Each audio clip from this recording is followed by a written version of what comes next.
மேல்மலையனூரங்காளம்மன் திருக்கோவிலில் மாசி திருத்தேர் விழா. விழுப்புரம் மாவட்டம் செஞ்சியை அடுத்த மேல்மலையனூர் அருள்மிகு அங்காளம்மன் கோவிலில் மாசி திருத்தேர் வெகு விமர்சையாக நடைபெற்றது.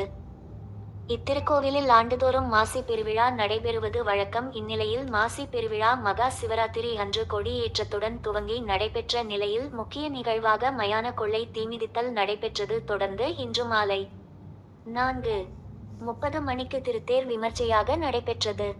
திருத்தேரை முன்னிட்டு மூலவர் அங்காளம்மன் சிறப்பு அபிஷேகம் நடைபெற்று தொடர்ந்து உற்சவர் அங்காளம்மனுக்கு அபிஷேக ஆராதனைகள் நடைபெற்றது. பின்னர் உற்சவ அங்காளம்மன் பல மலர்களால் அலங்கரிக்கப்பட்டு திருத்தேரில் அமர வைத்து திருத்தேர் வடம் பிடித்து இழுத்து திருத்தேர் துவங்கியது. பின்னர் அங்காளம்மன் திருத்தேர் ஊர்வலமாக கொண்டு செல்லப்பட்டு தேரடி வந்து அடைந்தது. பல்வேறு மாவட்டங்களில் இருந்து வருகை தந்து பக்தர்கள் அம்மனை வழிபட்டனர். இந்நிகழ்ச்சியில் இந்து சமய அறநிலையத்துறை கூடுதல் இயக்குனர் டாக்டர் பழனி தரணிவேந்தன், எம்.பி.